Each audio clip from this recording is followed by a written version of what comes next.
sur cette question primordiale et centrale des villes et des territoires dans un pratique. Alors, comme l'a dit Nicolas, je vais notamment vous parler global des villes, mais aussi vous parler d'une initiative de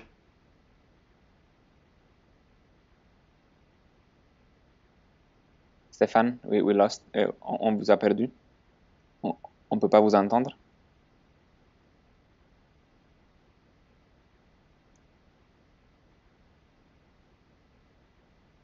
Stéphane?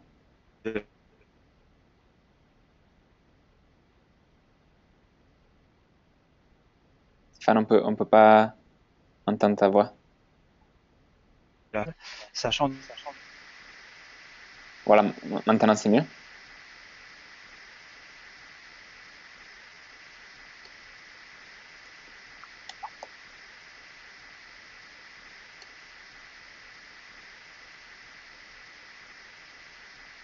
Stéphane, je pense qu'il y a un problème avec ton microphone.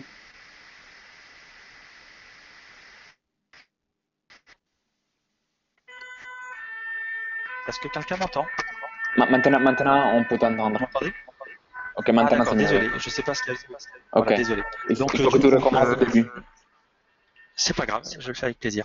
Alors, donc je disais bonjour à tous et désolé pour ce petit incident technique. Donc je disais, Nicolas m'a déjà présenté au titre de Énergie 2050, mais je tiens aussi à présenter les salutations de l'Institut de la francophonie pour le développement durable, qui est un organisme subsidiaire de l'Organisation internationale de la francophonie, sachant que l'IFDD donc est un cofondateur de l'initiative de la francophonie pour des villes durables. Donc bien sûr, quand je parlerai de l'initiative, je parlerai sous notre double couvert. Alors, prochain transparent, Nicolas.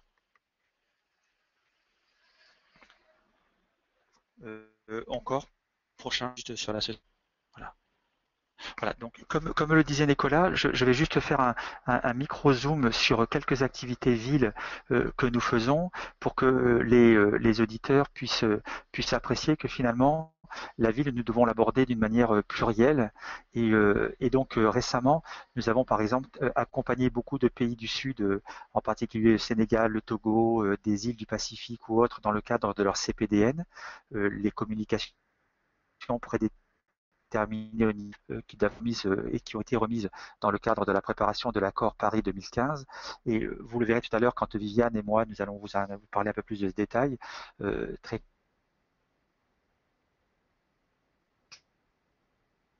clairement, la stratégique de l'avenir d'un développement climato-compatible de ces pays. Nous avons travaillé aussi dans le cadre de UNEP SBCI, donc bâtiment et changement climatique, initiative du programme des Nations Unies pour l'environnement, sur des questions de méthodologie carbone et adaptées à l'environnement construit. Et par exemple aussi, nous avons des programmes de formation en Afrique sur la transition énergétique dans l'environnement construit. Voilà, la liste pourrait être très longue, mais juste pour vous dire que nous avons les mains dans le cambouis sur ces sujets et que justement l'initiative des villes francophonie a été construite finalement par rapport à des questions de terrain qui finalement interpellent les aménageurs, les gens qui sont en train de d'écrire l'histoire urbaine de certains pays en développement et qui très clairement sont confrontés à des défis et des enjeux. Et c'est un peu tout l'objet de cette question de ce webinaire d'aujourd'hui, de partager ces préoccupations, d'essayer de comprendre la systémique de l'environnement construit dans un cadre de contraintes climatiques, avec évidemment des réalités d'aujourd'hui et des réalités de demain, qu'on doit essayer d'aborder ces questions-là et de voir comment l'agenda international, comment l'agenda des villes elles-mêmes et comment l'agenda finalement de tous les acteurs engagés dans ces questions peuvent concourir à un moment donné à avoir une transition positive, résiliente, bas en carbone et bien sûr porteuse de solidarité et d'un mieux vivre au niveau de la population. Prochaine transparent. Voilà. Donc aussi pour vous dire, et Viviane parlera beaucoup plus de cela, mais que vous le savez tous, nous sommes dans un agenda assez particulier en 2015. Alors bien sûr, nous sommes des acteurs, mais UNEP, la structure de Viviane, tout le monde est bien évidemment concerné par cet agenda. Mais on est dans un triple agenda international qui pour le coup mérite quand même quelques petites phrases d'introduction. Le premier agenda, vous l'avez vu, c'était en septembre. On a eu l'adoption des objectifs dits du développement durable. C'était un moment particulier, puisque finalement, c'était la revue des précédents objectifs, la revue du processus Rio plus 20, et finalement, j'ai envie de dire, pour une fois, des questionnements collectifs nord-sud de comment est-ce qu'on peut mesurer la performance de nos sociétés, comment on peut s'engager et essayer de voir un petit peu comment collectivement on peut partager finalement une compréhension commune du développement durable et surtout s'engager sur des grands défis d'éradication de la pauvreté, d'un développement partagé, sobre en l'utilisation des ressources et évidemment solidaire. Pardon.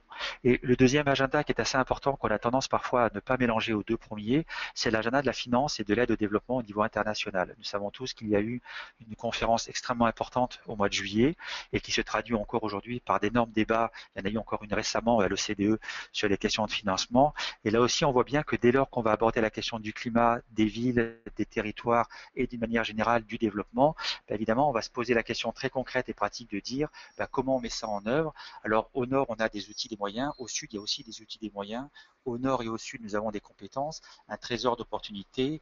Mais néanmoins, comment est-ce que tout ça va pouvoir se mettre en œuvre avec une espèce de partition commune pour qu'on ait tous un agenda positif.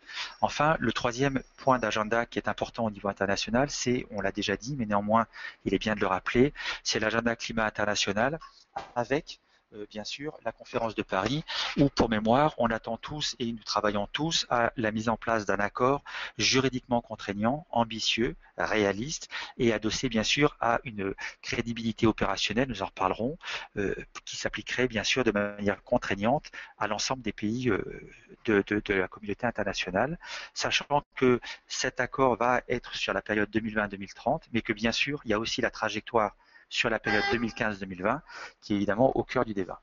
Donc ça, c'est un petit peu les grands défis internationaux, le grand agenda. Et vous allez voir, on va en parler un peu pendant cette session, que finalement les villes sont au cœur, j'ai envie de dire, à la fois de la problématique, mais aussi au cœur de la solution ou du bouquet de solutions. Prochaine slide, s'il te plaît. Donc, encore un peu, la prochaine. Alors, au niveau de la présentation, je vais vous dire quelques petits mots parce que je sais que Viviane en parlera moins puisqu'il sera plus sur une mise en œuvre concrète, mais peut-être quelques petits mots qu'on va partager sur les grands défis auxquels on est confronté au niveau des villes. Et enfin, la deuxième partie sera sur l'initiative elle-même et vous verrez en quoi elle peut être une passerelle et un trait d'union entre différentes thématiques et initiatives aujourd'hui pour évidemment démultiplier les moyens d'agir. Et ce mot est assez important dans une zone à la fois de contraintes extérieures, avec les aléas climatiques, l'urbanisation, la croissance démographique, mais aussi, bien sûr, avec des contraintes, j'ai envie de dire, endémiques, propriétaires à la ville, qui est sa propre stratégie de développement, sa propre morphologie. Et tout ça, bien évidemment, vous voyez bien que les deux agendas, les deux, j'ai envie de dire, contraintes, doivent se conjuguer. Prochaine slide. Alors, au niveau des villes, je ne vais pas vous faire l'offense d'être trop dans le détail, mais néanmoins, il faut quand même se souvenir que ce sont finalement une zone de concentration extrême des activités humaines, souvent dans des zones déjà dites vulnérables, alors souvent côtières, souvent là où il y a de la ressource en eau, souvent là où il y a aussi de la ressource en terre agricole ou autre. Donc, d'une manière générale, ce sont des zones soumises à des pressions, on va dire, pressions qui seront exacerbées par les aléas et les questions climatiques, mais qui, quelque part, sont, j'ai envie de dire, comme je l'expliquais tout à l'heure, un peu finalement au cœur des enjeux et des défis puisqu'elle consomme plus de 75% des ressources naturelles, 60 à 80% de l'énergie consommée, et les chiffres, on pourrait les conjuguer quasi à l'infini, et enfin qu'elles sont à l'origine de quasi 75% des émissions mondiales de CO2. Alors, par contre, ces défis-là qui sont déjà réels sont, j'ai envie de dire, exacerbés par d'autres défis qui, là, pour le coup, n'ont pas lié au climat, mais qui sont liés à beaucoup d'autres indicateurs, qui sont qu'il y a une population urbaine qui est en forte croissance. Alors, vous allez voir, selon la manière dont on le raconte, évidemment, ça appelle d'autres types de questions et ça interpelle différemment. L'humanité, on le sait, est devenue urbaine, donc plus de population urbaine que rurale, mais cette trajectoire est loin de s'arrêter. Et on va atteindre des taux d'urbanisation qui iront demain, d'ici la fin du siècle, à 75%, voire 80% de la population mondiale. Alors, si on dit ça, on pourrait dire, bon, dont acte, anticipons, mais la question est que non seulement nous ne serons plus nombreux, mais enfin, cette période de transition urbaine va être une expérience collective que aucune de nos sociétés n'a expérimentée. Et ça, je crois que c'est quelque chose qu'il faut que nous ayons tous en mémoire, c'est que cette trajectoire est non seulement brutale, inédite, mais qu'elle va se passer sous une zone de contrainte, je l'ai dit climatique, mais pas simplement, ressources, conflits sur différentes ressources naturelles, besoin aussi d'un mieux vivre, aspiration légitime des populations, tout ça un petit peu mélangé, faisant qu'effectivement la question urbaine va être de plus en plus centrale. Prochaine transparent. Alors, au niveau de la COP elle-même, je laisserai mon collègue en parler tout à l'heure parce qu'il va plus vous en exposer des choses. Donc, je vais passer directement à la prochaine slide. Voilà. Alors, maintenant, une fois qu'on a parlé un peu des grands défis, et j'ai bien dit qu'on pourrait conjuguer quasiment à l'infini, évidemment, il faut regarder quand même la réalité du monde. Ce que l'on va appliquer dans certains pays industrialisés, dans certaines économies émergentes ou en transition, dans certains pays en développement, évidemment, témoigne d'une pluralité de réalités. Et ça, c'est quand même quelque chose qu'il faut aussi entendre et comprendre, c'est que ce qui devra être appliqué et ce qui devra être utilisé va devoir, le plus rapidement possible, répondre au plus grand nombre. Et il faut bien que cette manière de poser la question va nous obliger à avoir un effort de réflexion collectif pour imaginer des bouquets, alors c'est un mot qui est très important, des bouquets de solutions qui pourront être utilisés et ou utilisables, j'ai envie de dire presque universellement. Alors bien évidemment, chaque territoire, chaque histoire d'un territoire va permettre à avoir une spécificité dans la mise en œuvre, mais il faut néanmoins aujourd'hui que l'on considère la ville selon une approche systémique, prenant en compte des réalités, mais bien sûr une ville qui soit, j'ai envie de dire, ici et ailleurs. Alors, il faut prendre aussi en compte la réalité des pays dits du Sud. Et là, je ferai un petit zoom sur les pays francophones, avec en particulier l'Afrique subsaharienne, l'Afrique de l'Ouest, l'Afrique du Nord, aussi des États insulaires, qui sont confrontés à des défis encore plus brutaux et exacerbés que ceux que j'ai déjà présentés, puisqu'ils ont des retards structurels, ils ont des besoins en déficit, ils ont des déficits en termes de développement, mais pas simplement sur les questions urbaines, ils ont des problèmes en termes de pas simplement de compétences, ce qui ne veut pas dire qu'ils n'en ont pas, hein, je n'ai absolument pas ni pensé ni dit cela, mais bien au contraire, mais plutôt qu'ils ont des retards dus finalement à leur trajectoire de développement, ils ont des impératifs en termes de développement de la population, d'accès à de l'énergie, à des ressources naturelles, et bien sûr aussi à des outils de type planification, organisation, mise en place de réglementation thermique ou autre. Donc j'ai envie de dire, il y a un bouquet de crispations, sachant que l'essentiel de l'urbanisation, contrairement à ce que beaucoup de personnes pensent, va se passer dans ces pays, puisque la prochaine grande vague d'urbanisation sur les 20-30 prochaines années vont se passer en Afrique. Prochaine transparent. Alors, bien sûr, on pourrait continuer dans ce constat un peu lourd et de se dire finalement, mais est-ce que finalement c'est pas aussi porteur d'opportunités? Et c'est ça qui est assez intéressant à regarder. C'est que bien sûr, le secteur de l'environnement construit est porteur par nature d'un bouquet de contraintes. Alors on peut les lister assez rapidement, une multitude d'acteurs, avec des intérêts souvent contradictoires, pas toujours voulant aller dans le même sens, des indicateurs de mesure de leur performance très souvent absolument différents. Un indicateur de développement d'une ville publique et ou d'un opérateur privé, voire même de l'usager, bien évidemment, ne sont pas les mêmes, ni même la perception, ni même la qualité de la mesure. Après, j'ai envie de dire, il y a aussi une multitude de réseaux que l'on doit mélanger, mutualiser. Il y a le transport, les déchets, l'eau, l'assainissement, le service que doit rendre la ville, la biodiversité en ville, la nourriture, les flux de ressources. Donc vous voyez que tout ça, dès lors qu'on commence à le mélanger et à regarder la ville dans une approche holistique, systémique, bien évidemment on se dit c'est d'une complexité quasi infinie. Oui, mais, et c'est ça qui est assez intéressant, c'est de regarder qu'il y a néanmoins des grandes dynamiques au niveau urbain, des engagements, un volontarisme, une réalité de terrain qui fait que depuis des années, j'ai envie de dire des centaines, voire même des milliers de réseaux et ou d'initiatives ont émergé ici et là, avec évidemment souvent des spécificités, mais néanmoins, il y a une appétence pour cette question, j'ai envie de dire à la hauteur des défis, mais il y a aussi une réalité d'action qui est témoignée par des engagements pris, formels, on pourra en reparler plus tard, mais souvent fractionnés, mais néanmoins formels, avec différents niveaux, que ce soit des acteurs de la construction, des acteurs du transport, des acteurs publics, les maires, les gouvernements locaux, les gouvernements dits sous-nationaux. Donc tous ces acteurs-là s'engagent sans cesse et plaident pour une meilleure reconnaissance dans l'agenda climatique et bien sûr, ils sont arrivés puisque les villes sont au cœur de l'agenda, mais tout ça pour dire qu'il y a une dynamique qu'on ne peut pas sous-estimer et sur laquelle il faut s'appuyer parce que c'est une véritable richesse sur laquelle on va devoir capitaliser les initiatives et actions à construire demain. Prochaine transparent. Voilà.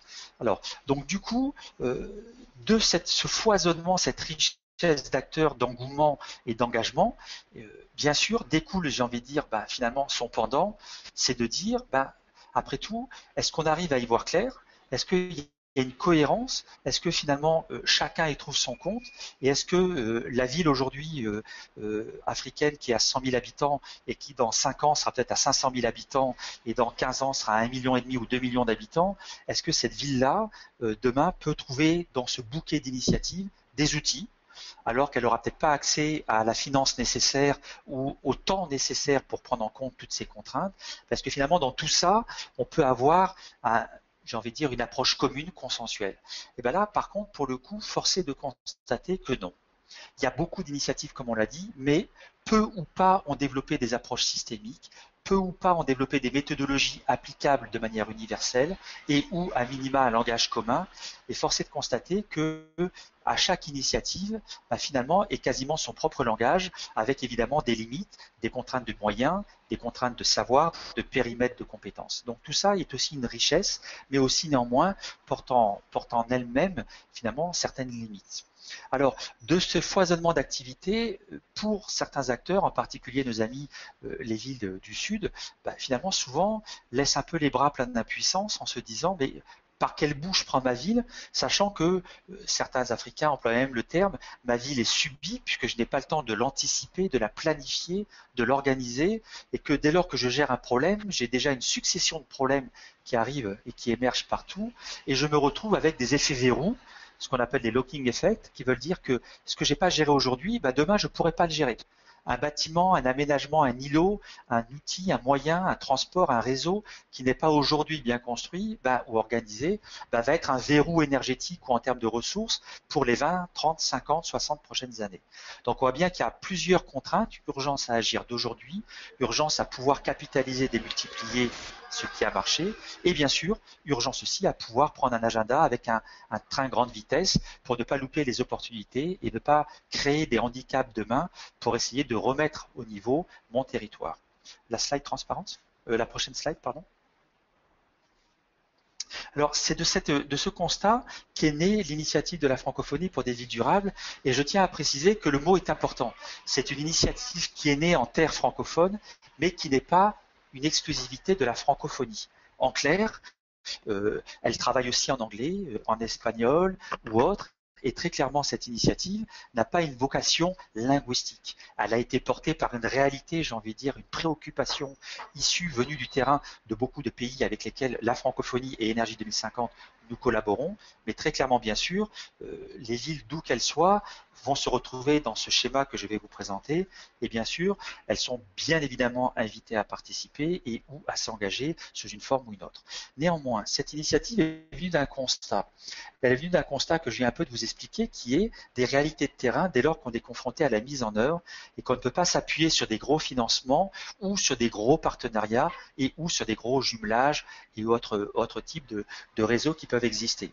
Et sur cette base-là, j'aimerais quand même souligner aussi qu'il y a énormément de réseaux francophones et aussi internationaux. On citera pour, par exemple, les initiatives au niveau des maires, l'Association internationale des maires francophones, on pourrait citer aussi les gouvernements locaux unis, on pourrait citer aussi CGLU, ICLEI, Resource Efficient Cities du milieu ou d'autres. Donc tout ça pour dire qu'il y a déjà des acteurs majeurs, même dans l'espace francophone bien sûr, et ces acteurs sont évidemment essentiels à le type d'initiative de la francophonie pour que tout ça puisse se mettre en œuvre de manière intelligente.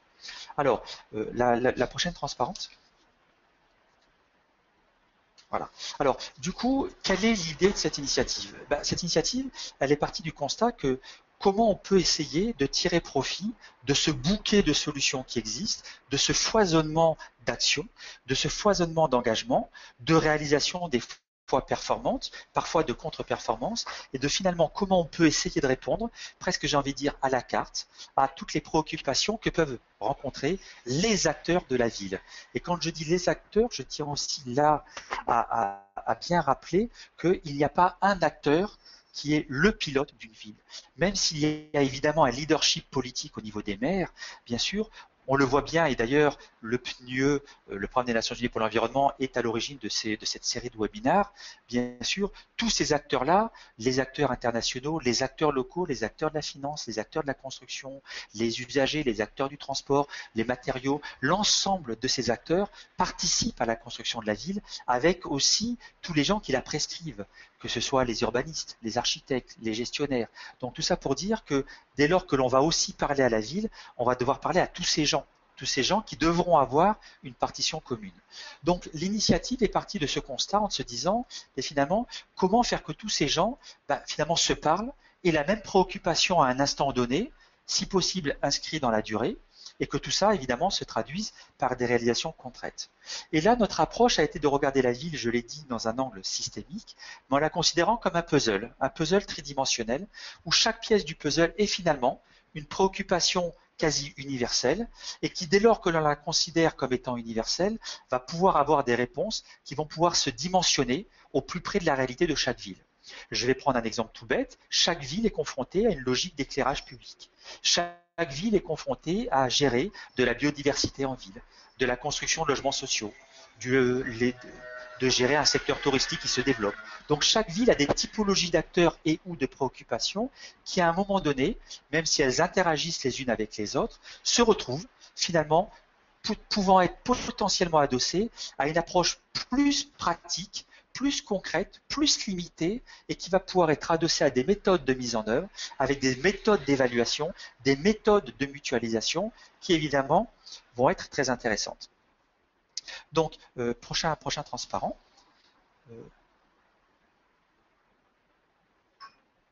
Vous m'entendez ou il y a eu un problème parce que j'ai eu un petit bip?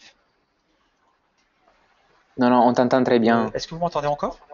Oui. D'accord, voilà. Donc j'ai encore 2 minutes, hein, c'est ça, hein? Et 5 minutes encore, oui. Ou je suis déjà hors temps? Non, c'est bon. C'est parfait. Entre 3 et 5 D'accord, minutes. très bien. Parfait. Excusez-nous pour le petit truc, mais Internet m'envoie des petits signaux de faiblesse et donc je n'ai pas accès tout le temps à la bonne information. Donc, si vous voulez, une fois qu'on a dit ça, l'initiative, elle essaye donc non pas de créer une nouvelle couche de complexité dans ce schéma déjà lui-même foisonnant, mais plutôt de faciliter. Elle se veut comme une passerelle.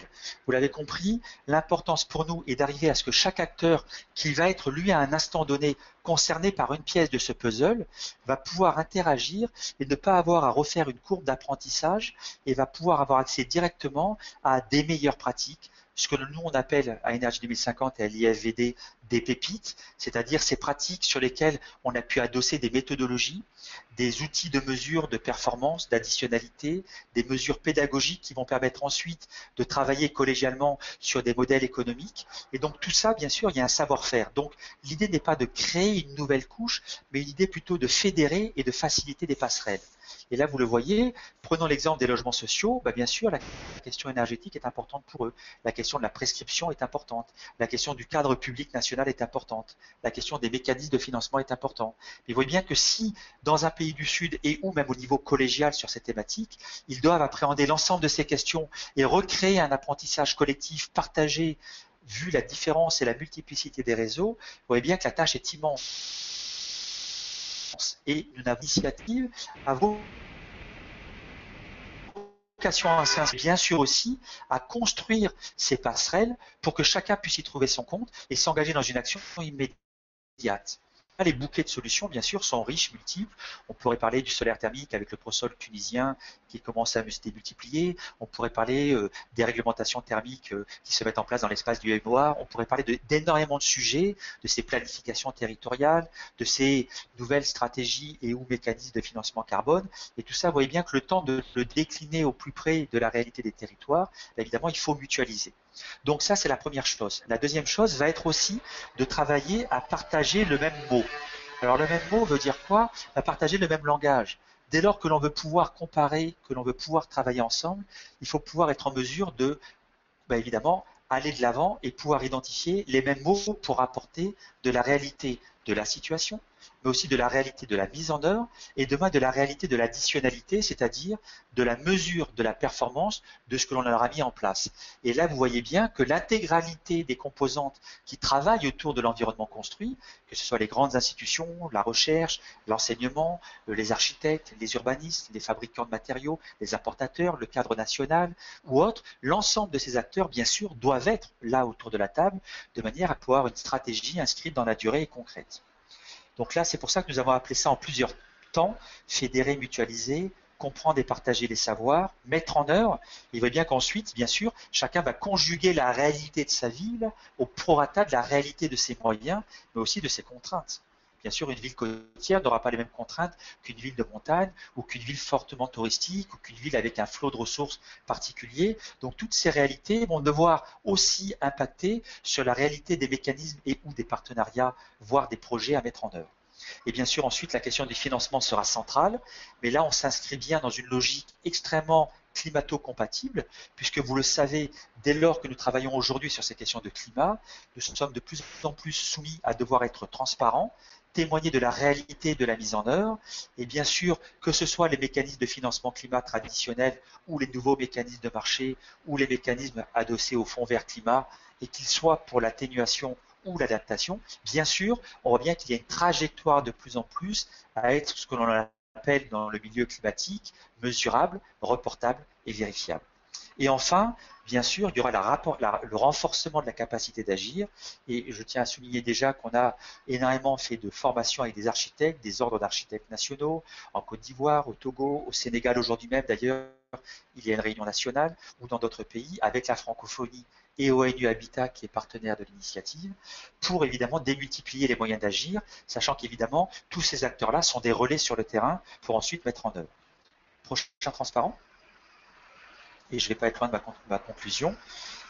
Enfin, je l'ai dit, dans la mise en œuvre, vous voyez bien que le programme sera à la carte, ce qui veut dire que cette espèce de grand puzzle, j'ai envie de dire, tridimensionnel que nous sommes en train de construire avec déjà plusieurs acteurs et on espère avec vous tous demain aussi, bien sûr, ce programme ensuite se décline à la carte et là on peut imaginer des mutualisations. Alors, presque des approches jumelage, mais pas simplement nord-sud, et qui peuvent être aussi sud-sud, et pourquoi pas sud-sud, nord-sud, avec une mutualisation de moyens sur des sujets majeurs, qui pourraient être par exemple la production d'eau chaude sanitaire dans l'environnement construit ou dans des secteurs captifs comme le tourisme, par exemple évidemment l'éclairage public, la gestion des déchets, et tout ça permettra pourquoi pas d'avoir des approches régionales, avec évidemment une volonté et une logique de s'intéresser à la fabrication de toutes ces technologies et innovations au niveau local, de manière à ce qu'il y ait une appropriation et surtout à une indépendance progressive sur ces questions, sachant que les talents ne sont bien évidemment pas répartis qu'au nord ou au sud, qu'ils sont internationaux,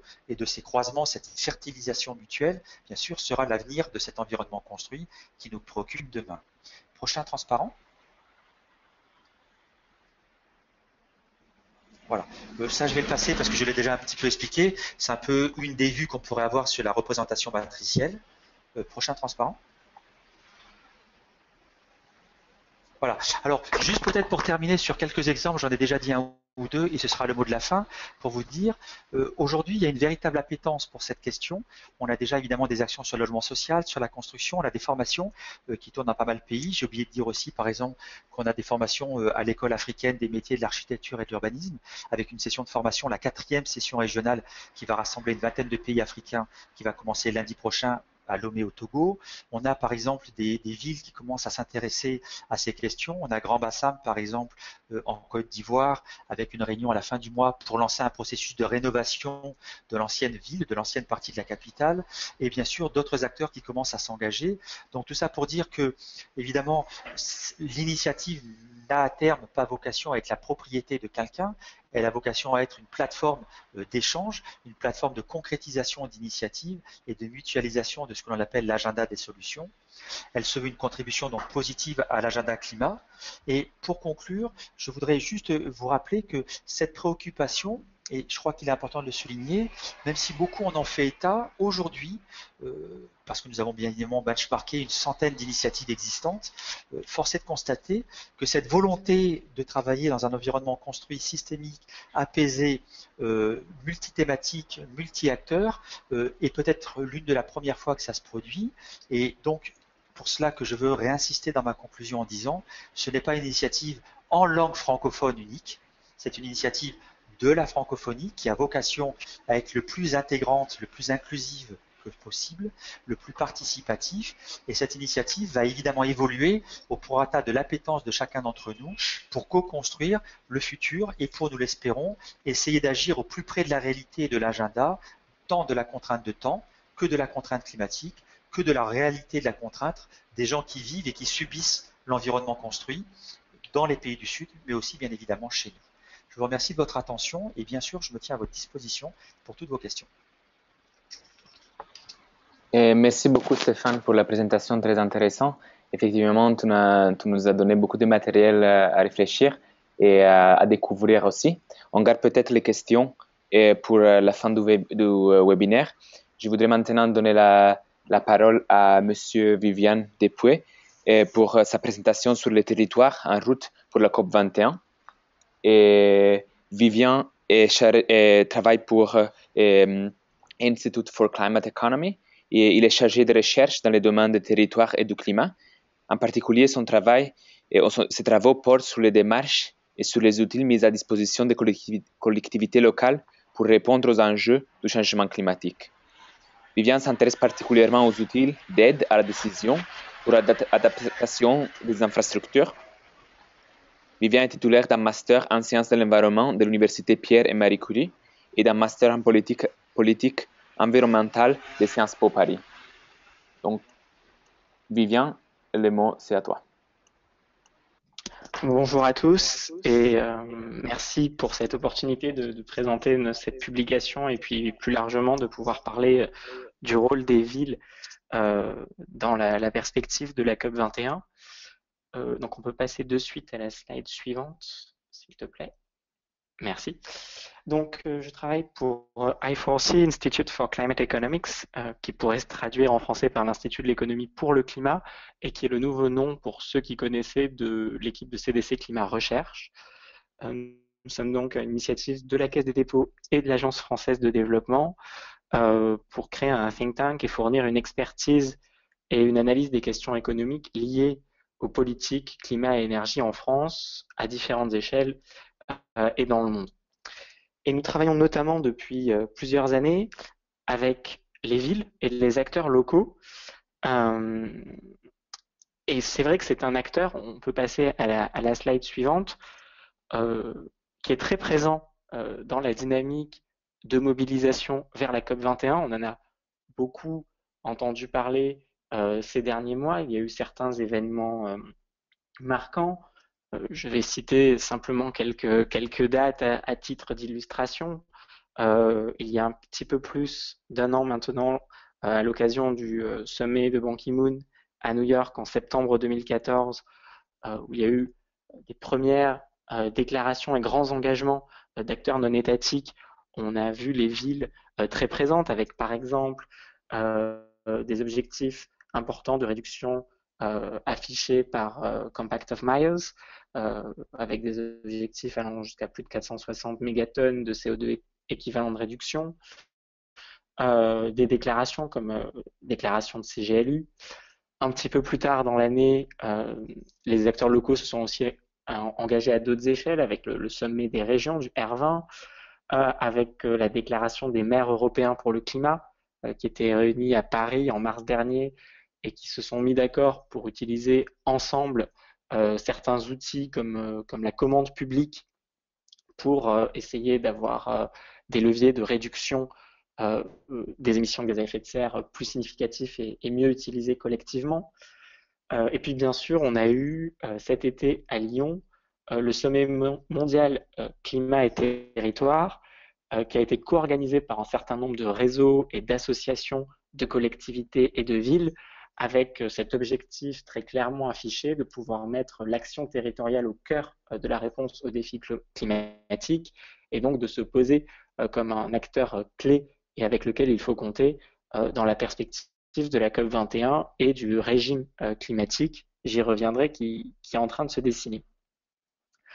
Pendant la COP, justement, on devrait continuer de voir et de saisir cette place qu'ont les villes, au cœur de l'agenda des solutions que Stéphane citait.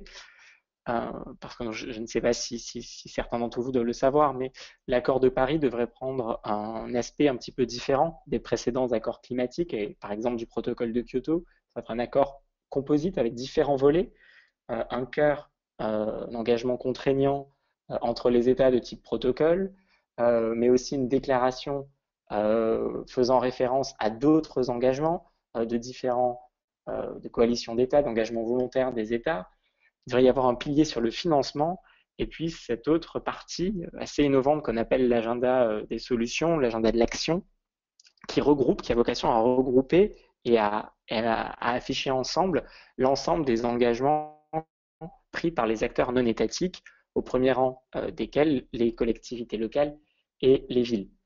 Pendant l'événement lui-même, certains engagements de ville devraient être pris et pourraient être affichés, notamment à l'occasion du sommet des dirigeants locaux pour le climat à l'Hôtel de Ville de Paris le 4 décembre.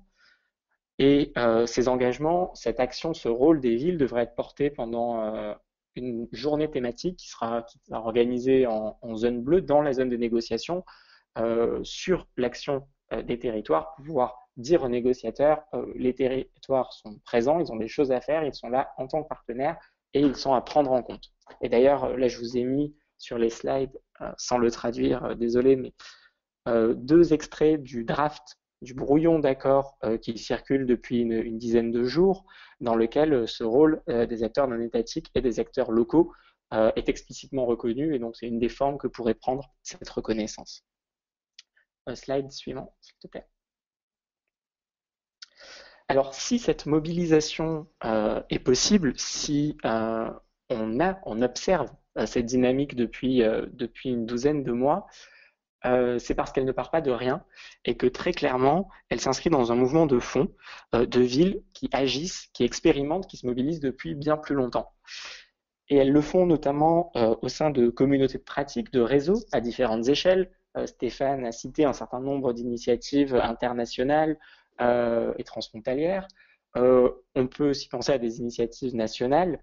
À titre d'exemple, on anime ici avec des partenaires comme Météo France ou le ministère français un club ville, territoire, énergie et changement climatique depuis 2008 qui réunit donc des villes et des collectivités locales pionnières sur ces sujets pour mutualiser les résultats de recherche académique et appliquer pour discuter ensemble des retours d'expérience, des besoins et des tentatives de prendre en charge ces enjeux et des initiatives.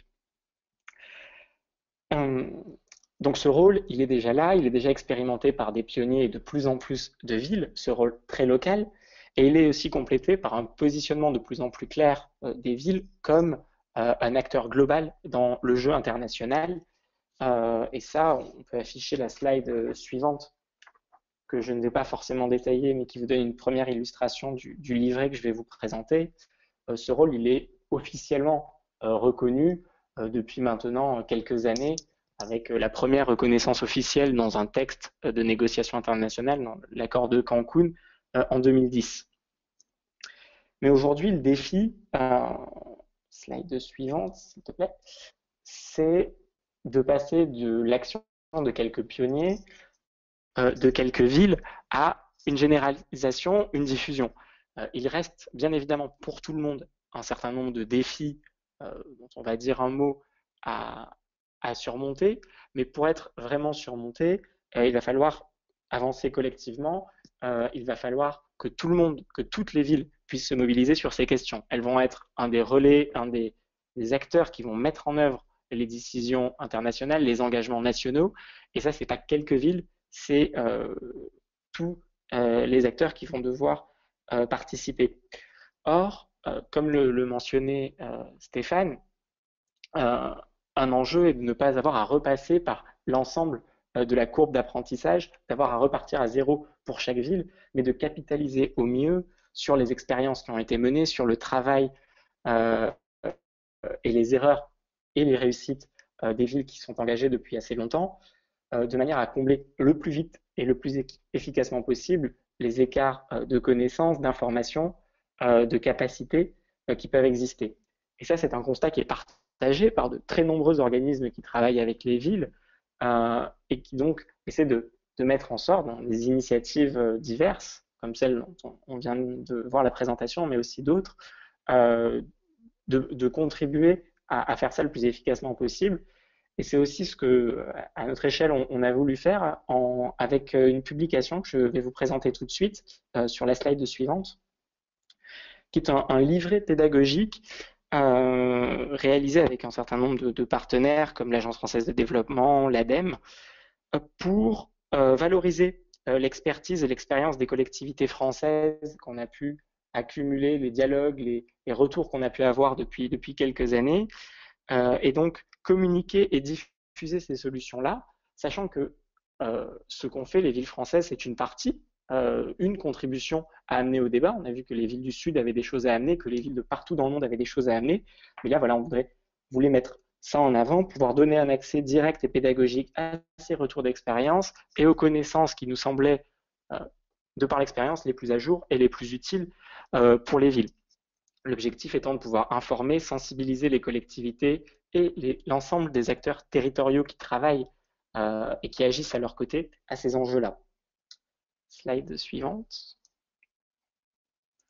Donc, ça a donné ce livret qui est donc fait pour les acteurs territoriaux, qui est fait pour pouvoir aller parler aux élus, pour pouvoir découvrir un sujet, rentrer dans certains des sujets, trouver la bonne information au bon moment et ouvrir le débat. Il s'agit donc de comprendre et d'agir. Il y a un petit peu les deux types de fiches, vous allez voir, sur trois thématiques clés, qui sont les impacts du changement climatique, les politiques climatiques à différentes échelles, internationales, européennes et françaises, et les outils économiques et techniques pour agir. Chaque fiche est conçue sur un schéma à peu près similaire, avec une présentation de la situation, du contexte, des éléments historiques, quand c'est pertinent, les grands principes qui structurent la thématique, les outils et les méthodologies qui peuvent être mobilisés, et puis des exemples français choisis parmi d'autres, mais parmi les exemples qui semblaient intéressants, et enfin des illustrations, des tableaux, des graphiques pour rendre tout cela le plus directement compréhensible possible, avec ensuite un renvoi vers les documents de référence, vers les liens, vers les organismes de référence sur ces sujets, comme vous allez le voir. Slide suivante. Alors derrière ce sommaire et la liste des thématiques abordées, l'histoire, entre guillemets, si je peux dire, qui est racontée, c'est l'histoire des villes face au changement climatique, qui est une action qui s'inscrit dans un contexte à la fois physique, que l'on cherche à présenter, qu'est-ce qui est intéressant à retenir, par exemple, des rapports du GIEC pour des acteurs locaux, quels sont les messages clés qu'il faut avoir en tête, puis un contexte également institutionnel, voilà, dans quel contexte national, international l'action des villes s'inscrit, qu'est-ce que le protocole de Kyoto, à propos de quoi est ce débat sur le prix du carbone, quelles sont les nouveautés de la législation européenne, qu'apportent les lois de transition. Ce sont ces questions-là, qu'est-ce qui est pertinent pour les villes là-dedans, villes qui sont à la fois impactées par certaines dimensions du changement climatique et impactantes, de par leur activité, leur bâtiment, leur transport, mais qui disposent de leviers d'atténuation et d'adaptation. Et là, je pense que c'est un point particulièrement important. Elles disposent de leviers très directs, ce qu'on va appeler le scope 1 de leurs émissions, de par leur propre bâtiment, leurs propres moyens de transport, mais également de leviers de par les politiques publiques sur lesquelles elles agissent, les politiques de transport public, les politiques d'urbanisme, les politiques de gestion des déchets. Et elles ont aussi un levier d'action très fort qui permet d'aller beaucoup plus loin en tant que mobilisatrice et animatrice des démarches de l'ensemble des acteurs de leur territoire. En même temps, elles font face à des défis, elles ont des attentes vis-à-vis des autres acteurs pour pouvoir agir au mieux, des attentes d'un cadre et de politique cohérent, d'une gouvernance adaptée, d'un accès au financement. Et slide suivante, s'il te plaît. Donc un contexte, des leviers d'action, des attentes et puis des outils qui sont déjà existants. C'est quelque chose de très important. Il y a des choses qui sont là, il y a beaucoup de démarches, il y a beaucoup de méthodologies et l'enjeu est souvent de se les approprier, de les faire siennes et de vraiment arriver à les mettre en œuvre, de s'approprier l'information scientifique. Et il y a des services pour ça, on prend par exemple le portail DRIAS en France, de s'approprier les guides et les méthodologies, comme la méthodologie des plans climat, la méthodologie, les outils d'aide à la décision, de s'approprier les outils réglementaires et fiscaux, les outils politiques pour par exemple développer l'efficacité énergétique ou les énergies renouvelables, puis des outils, c'est un point forcément très très important, les outils de financement, y avoir accès, arriver à les mobiliser, ça demande souvent une certaine ingénierie, les fonds européens, mais aussi des financements plus innovants comme le financement participatif, la finance carbone, les obligations vertes. En décrivant tout ça, on identifie aussi quelles sont les pistes de progrès sur lesquelles avancer collectivement, sur les besoins de monitoring, sur l'ingénierie financière, je le disais. Sur la slide suivante, que je ne vais pas détailler, pour qu'on puisse aussi avoir un certain temps pour la discussion, mais on voit le sommaire complet de ce livret, les 35 fiches qui sont abordées.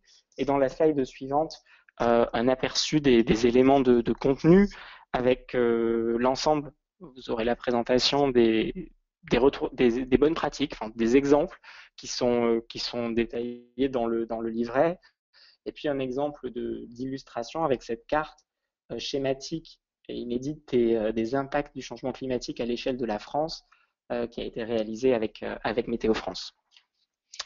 Alors, je ne sais pas combien de temps il me reste, mais je peux peut-être présenter au moins un exemple de fiche oui, sur la slide suivante. Tu as encore 3 minutes. D'accord, merci beaucoup. Donc, slide suivante, merci. Donc, par exemple, la fiche sur les impacts du changement climatique qui permet de mettre en avant quels sont les impacts directement qui concernent le plus les villes, avec bien entendu les canicules, les risques de canicule, de sécheresse, les risques d'inondation, à la fois inondation et hausse du niveau de la mer, parce qu'il y a énormément de villes littorales, et puis un certain nombre de risques sanitaires du fait de l'articulation de la pollution de l'air avec le changement climatique. On voit aussi quels sont les différents leviers d'adaptation pertinents pour les villes en fonction de différents impacts. Donc là, vous avez le tableau, je ne vais pas le détailler. Et les principes finalement qui se dégagent de cette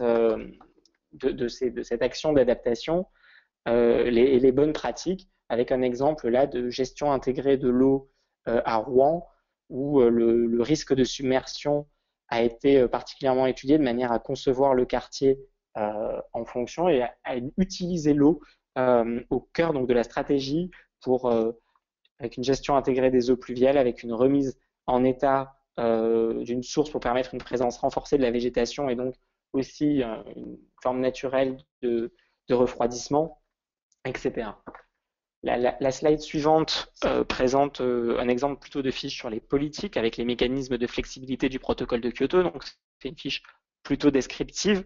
Et puis enfin, je vais finir en disant un mot de la slide suivante, qui est un des exemples d'outils de financement, qui est celui des obligations vertes, qui est un outil qui est plus utilisé dans d'autres pays que la France, par exemple en Allemagne, mais qui peut être utilisé par des collectivités pour lever du financement, notamment des capitaux privés, pour financer certains de leurs projets de transition énergétique. Alors, ce sont des obligations comme d'autres obligations sur les marchés financiers, mais avec des critères environnementaux et sociaux qui permettent de cibler particulièrement les investisseurs socialement responsables et donc d'avoir des taux d'intérêt souvent particulièrement intéressants. Par contre, pour arriver à faire ce genre de levée obligataire, il est nécessaire d'atteindre une certaine masse critique. Donc, c'est surtout pour des grosses collectivités. L'exemple qui est donné là, c'est celui du Conseil régional d'Île-de-France. Mais ça peut on peut envisager que des collectivités mutualisent, notamment des villes mutualisent les besoins pour se financer avec ce type d'outils. Dans le même genre d'outils innovants, il y a aussi une fiche sur le financement participatif qui montre les apports que peuvent avoir ce type d'outils à la fois pour compléter le financement d'un projet, mais aussi pour engager les acteurs de son territoire et les citoyens sur un projet pour gagner de l'acceptabilité sociale. Ce sont toutes ces dimensions qui sont présentées. Et le tout dernier mot, la toute dernière slide, pour dire qu'il y a d'autres secteurs particulièrement importants sur ces questions d'adaptation et d'atténuation au changement climatique, particulièrement importants dans certains contextes, qui sont les secteurs agricoles et forestiers. Et donc, il y a une édition spéciale de ce guide qui aborde avec une douzaine de fiches supplémentaires ces secteurs-là. Donc voilà, je suis aussi disponible pour répondre à vos questions et je vous remercie beaucoup. Et merci beaucoup Vivian pour cette présentation très intéressante et qui complète un peu la vision, le matériel que nous a présenté Stéphane. Et je voudrais maintenant laisser la place aux participants. Et s'il y a quelques questions, s'il vous plaît, n'hésitez pas à les écrire sur le chat ou à lever votre main et pour la faire directement en ligne. Et comme je vois que pour l'instant, il y a pas de questions, je vais commencer moi avec une question pour tous les deux, tous les deux nos intervenants. C'est par rapport à, on a entendu parler ici des villes françaises d'un côté et des villes de la francophonie ou des villes dans les pays en développement de l'autre côté. Et donc, je voudrais vous demander de parler un peu plus, voilà, des responsabilités et du rôle différent des villes dans les pays développés, dans les pays en développement, expliquer un peu mieux, un peu plus les différentes responsabilités, les différents rôles dans la COP 21 ou dans les débats internationaux. Donc, peut-être Stéphane, tu veux commencer? Oui, avec plaisir. Merci Nicolas. Alors, pour être clair, alors je laisserai volontairement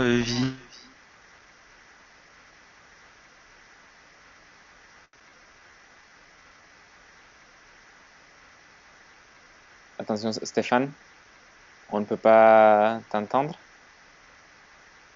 Donc peut-être Vivian, tu veux répondre? Oui, je peux peut-être dire un mot, même si ça ne couvre pas l'intégralité de la question, sur le fait que forcément les villes, en fonction de leur contexte, ont des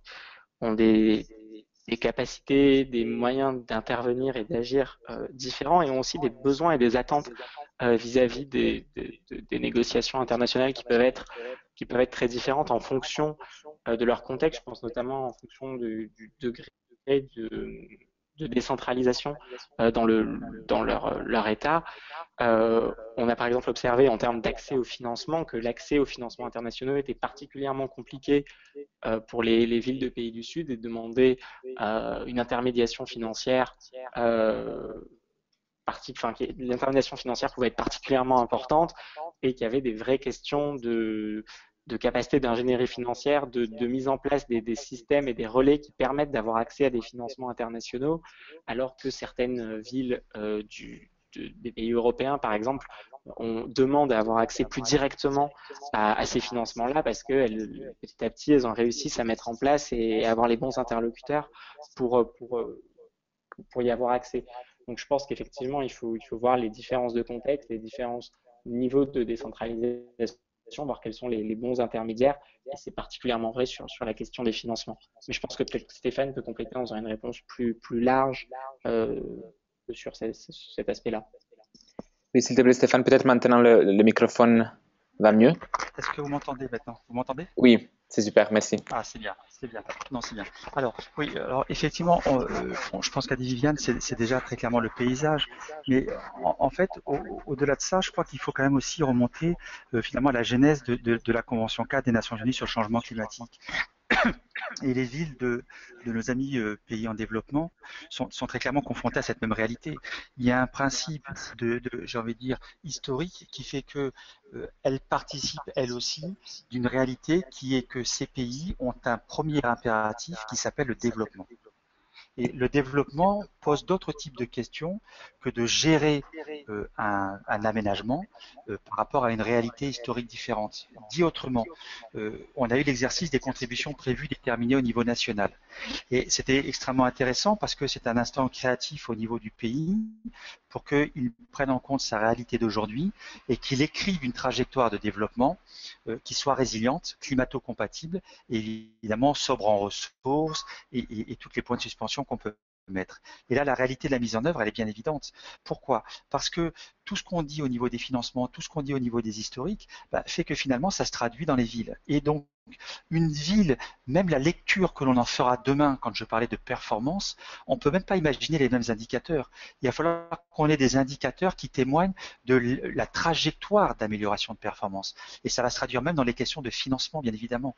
Ce qui veut dire quoi? Ce qui veut dire que la ville du Sud, elle est confrontée à un tel bouquet de contraintes que dès lors que l'on ne stoppe pas l'hémorragie, on se retrouve dans un processus extrêmement complexe où les problèmes ne cessent de se suradditionner. Et pour revenir à cet exercice national des contributions prévues déterminées, c'était très intéressant de voir qu'au début, spontanément, à part les villes côtières, à part les villes qui étaient soumises à des risques particuliers, donc on lisait la ville comme un vecteur soit de risque, donc vulnérabilité par rapport à des populations, soit par rapport à l'environnement, et très clairement, on les voyait très rarement comme acteurs de la trajectoire, entre guillemets, de développement sobre en carbone de leur pays. Et là où je fais attention, c'est que, et ça va revenir à la question sur les financements, c'est que dès lors qu'on va parler de ces questions de financement, aujourd'hui, on demande la capacité de mesurer ce à quoi sert le financement. Et nous, on a travaillé avec pas mal de villes et de pays pour leur expliquer que une trajectoire qui soit résiliente, je parle au niveau des territoires construits, des environnements urbains, très clairement, va être porteuse, bien sûr, de résilience, va être porteuse d'adaptation, mais va avoir des co-bénéfices en termes de réduction des émissions. Et vous voyez que même la manière de poser la question avec nos amis du Sud, finalement, nous amène à un autre type de réponse. Et donc, quand on va parler de mesures ou même de financement, si par exemple on parle des projets qui peuvent se faire dans le cadre du Fonds vert pour le climat, donc 60% ou à minima 50% sera associé à des projets d'adaptation, vous voyez bien qu'on va devoir là aussi être suffisamment créatif, mais en capacité de témoigner de la réalité de ce que l'on fait, pour qu'à un moment donné, on puisse mettre des actions qui vont avoir un co-bénéfice, et c'est un mot qui est très important dans l'environnement construit, co-bénéfice, adaptation, atténuation, résilience, et évidemment, développement urbain apaisé, sobre en ressources. Vous voyez, donc, c'est aussi une manière de répondre à la question en disant, ces réalités, même si les briques du puzzle restent les mêmes, nous allons devoir les questionner de manière plus adaptée à ce qu'on appelle dans le cadre de la Convention climat les réalités nationales et j'aurais envie de dire les réalités territoriales. Voilà, donc j'ai essayé de compléter un peu, mais bien sûr, s'il y a d'autres questions, on peut aller sur ce sujet qui est central, comme tu l'as très bien dit. Ok, merci beaucoup Stéphane. Et je laisse encore une fois la possibilité aux participants, mais je vois qu'il n'y a pas de questions. Et on est arrivé aussi à la fin de notre webinaire. Il est déjà 1 heure, il est déjà 4 heures. Et donc on va conclure. Je voulais encore vous remercier Stéphane Pouffary et Viviane Depuey pour les présentations. Je veux remercier les participants au webinaire pour leur attention.